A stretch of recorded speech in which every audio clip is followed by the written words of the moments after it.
आज मैं पहला तीमुथियुस 5वां अध्याय 17-18 वचन से बताना चाहता हूँ। इसमें वैसे लिखा है कि जो प्राचीन हमारे मसीह समूह सभा में, इसको हम कहते हैं चर्च भी कहते हैं, उसमें प्राचीन शब्द हमने उपयोग नहीं करते हैं, लेकिन याचक उपयाचक करके हम कहते हैं, बुलाते हैं।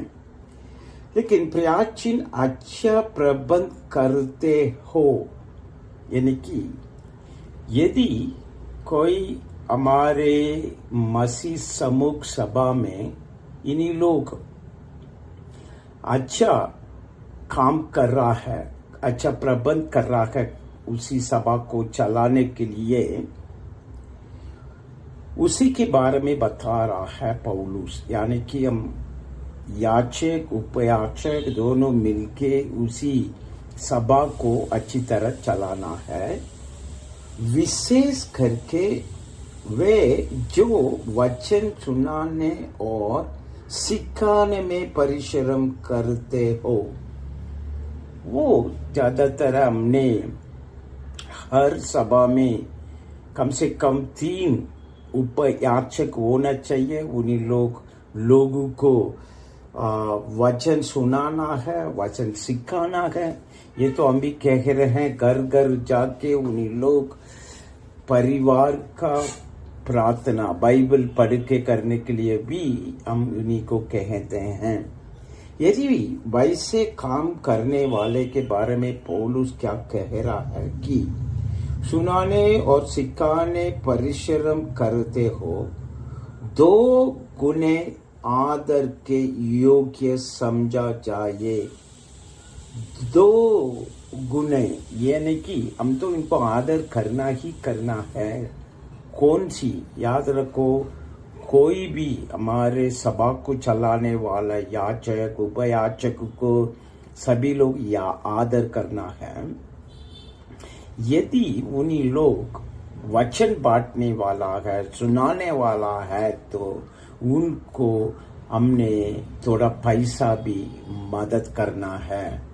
यही मेन हमने कई बार हम लोग से पूछते हैं कि हमारे प्रचारक को हमारे सभा को बनाने के लिए का पैसा दे है, बताएंगे तो कहीं जगह में वो लोग सोच सकते हैं कि इन लोग पैसा कमा रहा है करके। याद रखो, वो हमारे सभा में कभी भी एक बिल्डिंग नहीं होंगे। कहीं चर्चेस में वो बिल्डिंग बनाने के लिए पैसा मांगते हैं, हमने वैसे नहीं करते हैं। हमारे ज्यादातर हमने दूसरे लोगों को सिखाने में ही हमारा खर्चा हो रहा है।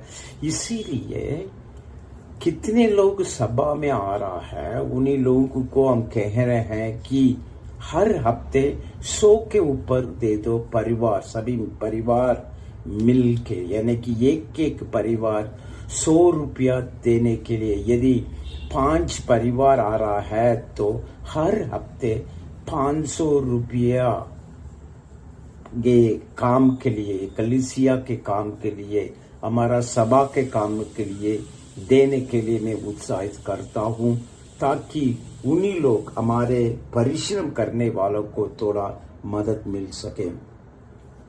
ये सिर्फ पौलुस नहीं कह रहा है, पौलुस खुद कह रहा है, क्योंकि पवित्र शास्त्र कहता है, यानी कि पवित्र शास्त्र यानी कि पौलुस के समय नया नियम उन्होंने ही लिखा है, इसलिए पवित्र शास्त्र यानी कि पुराना नियम के बारे में ही पौलुस कह रहा है। उसमें कह रहा है, दावने वाले बैल को मुंह ना बांधो, क्योंकि मजदूर अपने मजदूरी का हकदार है।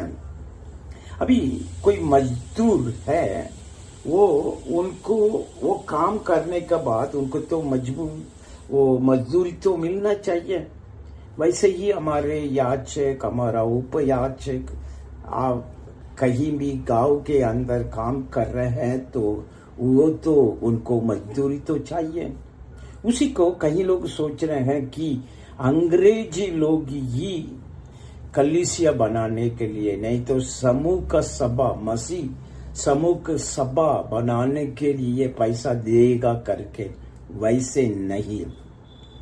कौन सी गांव में ये हमारा समूह है, वो समूह के लोग ही पैसा देना है, क्योंकि हमारा मुद्दा है कि वहाँ के गांव को हम परिवर्तन करना है, हमारा काम है, ताकि हमारे उसी जगह में कम से कम शुरुआत में 3 उपयाचक के लिए खर्चा हम कर रहे हैं।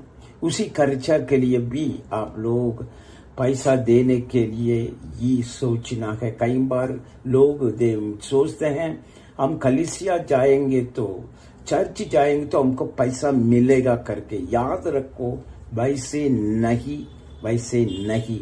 यदि आप लोग कलीसिया में आ रहे हो, चर्च में आ रहे हो, हमारे मसीह समूह सभा में आ रहे हो, आप लोग पैसा देना होगा, ताकि हमारे बीच में परिश्रम करने वाला याचक, उपयाचक भी तो परिवार है, उन्हीं लोगों को भी पैसा की जरूरत ही होते हैं। इसलिए आप लोग सोच लीजिए कि हर परिवार हर हफ्ते 100 के ऊपर देने के लिए कोशिश कीजिए। यीशु मसीह ने भी यही कहा, लेने से देना ही उत्तम।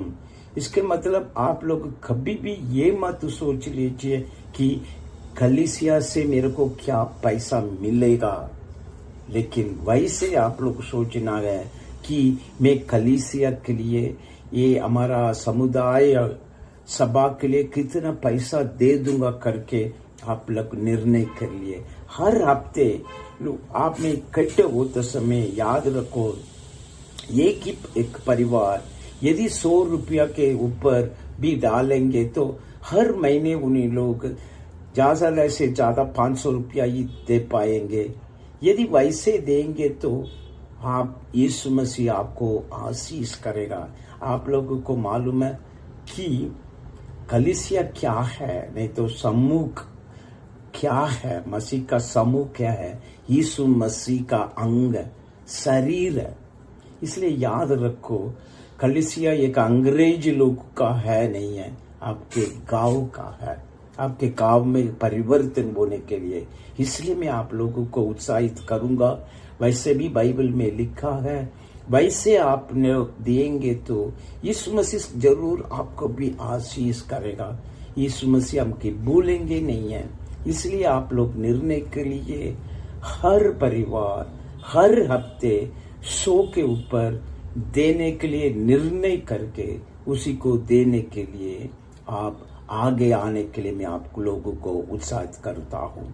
प्रार्थना करेंगे। पिता परमेश्वर, हमने आज सीखा है कि कलीसिया को चलाने वाला वहाँ के लोग हैं, इसीलिए हम कभी निर्णय करने के लिए, उसी के लिए अलग करके रखने के लिए आप हमको बता दीजिए, ताकि हम भी परिश्रम करने वालों को मदद कर सके। यीशु मसीह के नाम से हम मांगते हैं, आमीन आमीन।